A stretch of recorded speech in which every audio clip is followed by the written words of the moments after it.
Hi friends, welcome to start easy drawings. আজকেও তোমাদের জন্য রয়েছে একটি খুব সুন্দর এবং সহজ ছবি। হ্যাঁ, আজকে রয়েছে একটি বড় তিমি মাছ। খুব সহজে আমরা এই ছবিটি কি করে আঁকবো চলো দেখে নেওয়া যাক। তো সবার প্রথমে আমি একটু স্কেচ করে নেব, ঠিক কতটা বড় জায়গা অনুযায়ী কতটা বড় আঁকা যায় সেটা বোঝার জন্য।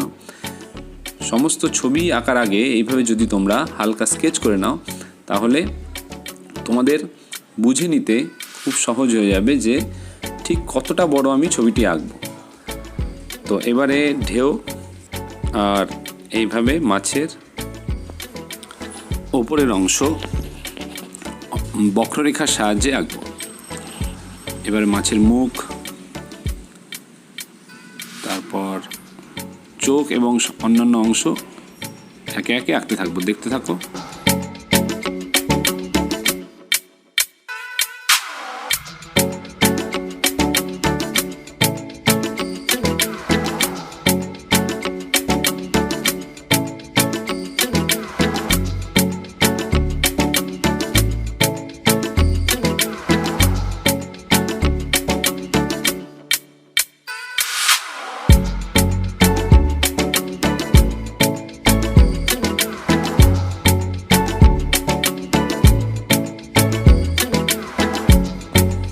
এবারে ব্ল্যাক মার্কার দিয়ে ছবিটিকে একটু ডার্ক করে নেব।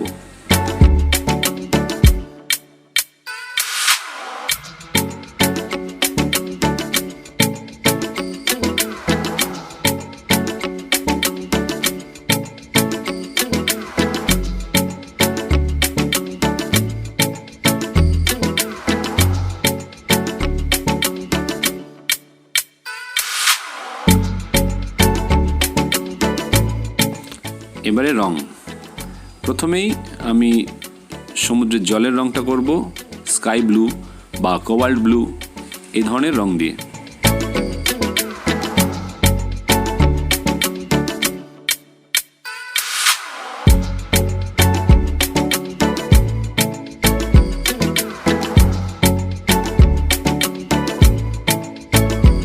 আজকের এই তিমিটি রং করার জন্য আমি দুটো রং ব্যবহার করব একটি অন্য ধরনের রং দেওয়ার জন্য।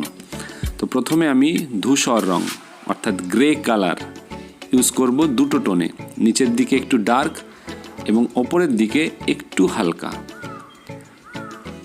এবারে এর ওপর দিয়ে আলট্রা মেরিন ব্লু অর্থাৎ একটা হালকা নীল রং এর ওপর দিয়ে আমি করতে থাকব। তাহলে একটা সুন্দর অন্য রকমের রং এই মাছটিতে দেওয়া হবে।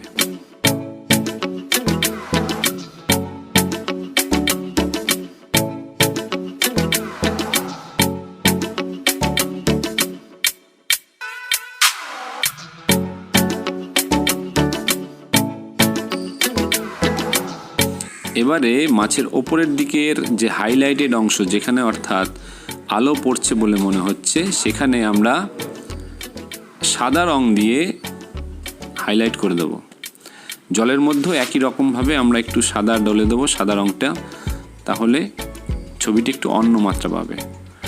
দেব প্রুশিয়ান ব্লু ঢেউগুলোর মধ্যে, আর ওপরে আকাশটাতে হালকা আকাশি রং অ্যাজ ইউজুয়াল, যেমন আমরা প্রত্যেকটি সিনারিতে করে থাকি আকাশের রং। তো আজকের ছবিটি মোটামুটি এখানে কমপ্লিট।